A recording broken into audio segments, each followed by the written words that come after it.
want to wish everyone a Merry Christmas. Christmas to many is just a simple time of giving gifts, spending time with family and friends. Yet at the same time, it's much more than that. Sadly, we miss how important every act of this event is, from the prophetic all the way to the eternal ramifications of it. So stay tuned, and we're going to see just how important this day is to all mankind.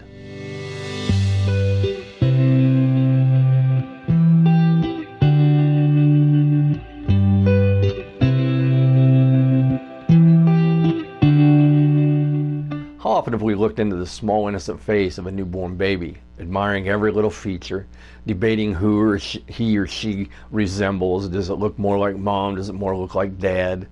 But as we hold that child in our arms, there's one thing that stands out, because at that moment all we focus in is on the innocence of that child.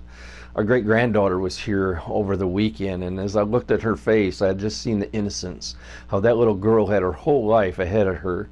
But we see in that reflection something of importance, because it's part of us. It's part of our being, our DNA.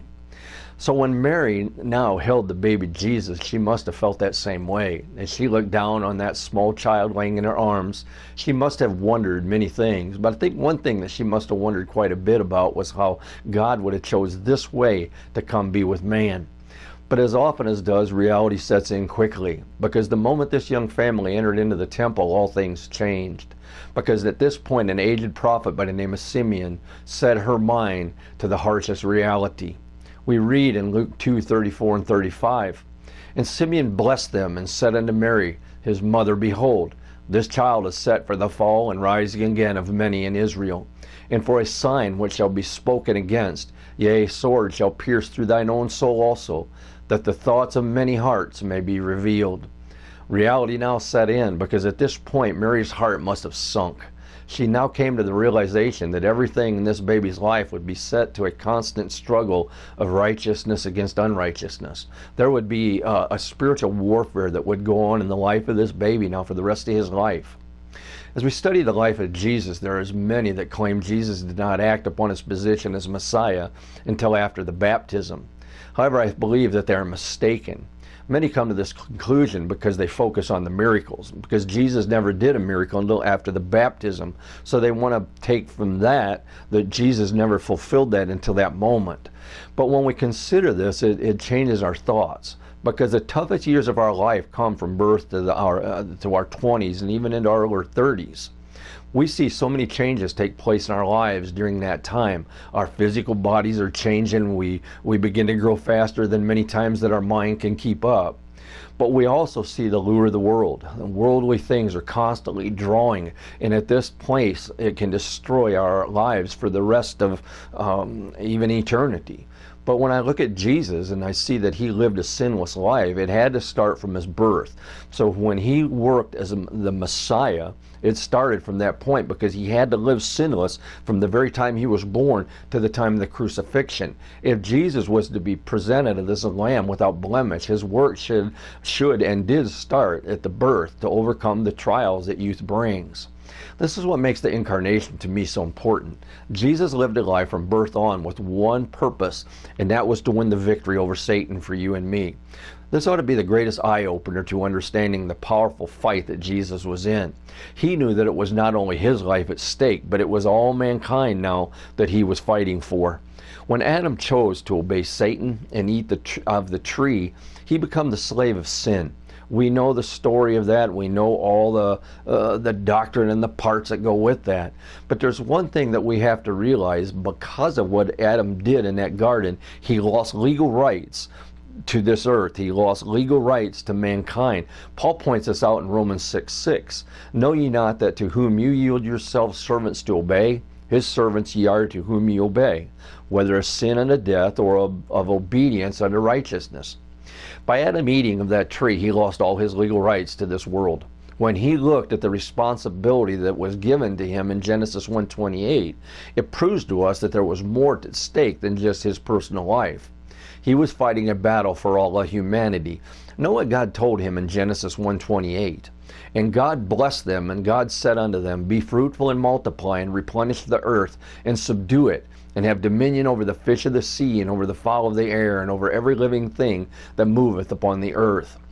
Adam was charged with subduing, or to basically to bring the whole world into subjection. This is how the temptations in the wilderness, Satan had the ability as well as the rights to offer Jesus this entire world. If only Jesus would bow and worship him. Satan had that right because of the defeat of Adam in the garden. So this is the importance and the power of the incarnation. By the act of Adam losing legal rights as a human or a man, he was only able to be returned by a man. The problem comes that through Adam there was not a man able to be found worthy enough to reclaim it. We read this in Romans 5:12. Wherefore, as by one man sin entered into the world, and death by sin, and so death passed upon all men, for that all have sinned. Paul goes on to tell us in Galatians 4:4 how God would rectify this, because with reading in Romans we have a real problem, because there's no way that a man can bring that back. But watch Galatians 4:4 and 5. But when the fullness of the time was come, God sent forth his Son, made of a woman, made under the law, to redeem those who were under the law, that we might receive the adoption as a son. Through this, we see the power and the necessity of the virgin birth. God gave the world to Jesus, his only begotten Son, separated from the curse that was placed upon man. God now has a way to rectify this whole thing through his Son. Jesus lived a sinful life, and by this surrendering, or I should say never surrendering his legal rights. Never once do we read of to where Jesus sinned to forsake that. We see this affirmed in Hebrews 4:15, and I think this is a powerful scripture if we really let this sink into our hearts.